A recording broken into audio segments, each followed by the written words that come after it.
Shalom, ici Rabbi Shapira.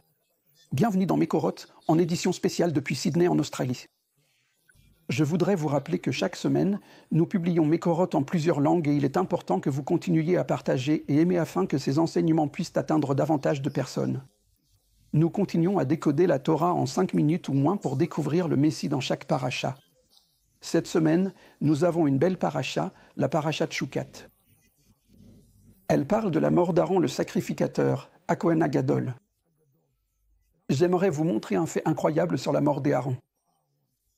Rappelez-vous que c'est dans le Lévitique, au chapitre 4, que nous voyons pour la toute première fois le mot Mashiach. Il est employé pour Aaron.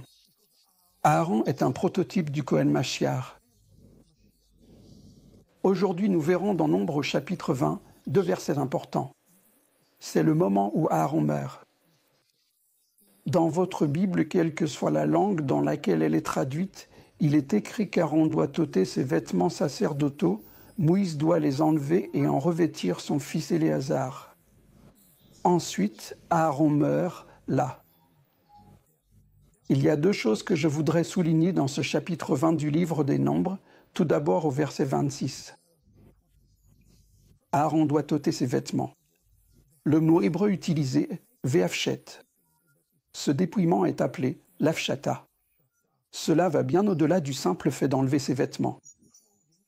Il s'agit d'ôter quelque chose qui va au-delà des vêtements. Faites attention. Il est dit d'abord qu'Aaron doit ôter ses vêtements et ensuite qu'il allait partir. En substance, le texte dit « Tu dois dépouiller Aaron et tu dois lui enlever ses vêtements ». Pourquoi la Torah dit-elle qu'il faut dépouiller Aaron et aussi lui enlever ses vêtements?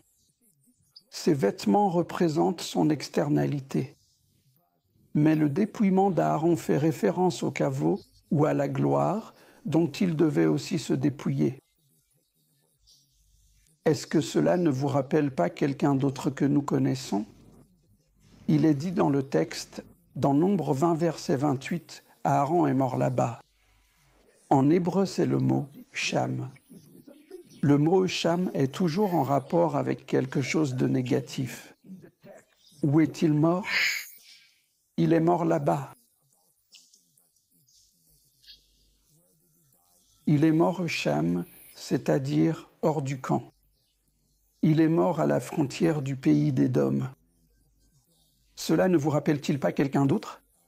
Quelqu'un qui est mort hors du camp, à l'intérieur du pays d'Édom? Oui, c'est une image du Messie en personne. Et nous devons comprendre cela car c'est important que nous le comprenions. Aaron a été dépouillé à la fois de sa kavod, sa gloire et de son vêtement. Et tout cela a été fait à cause d'Édom. Édom ne l'a pas laissé passer. Rappelez-vous, Yeshua est mort il y a plus de 2000 ans dans les profondeurs d'Édom. Aujourd'hui, notre mission est toujours la même, le sortir, l'arracher d'Édom, puis le ramener en le portant sur notre dos. Le ramener jusqu'à Sion et dans Jérusalem. Quelle fantastique image du Messie Yeshua. Que Dieu vous bénisse tous. C'était Mekorot pour cette semaine depuis Australie.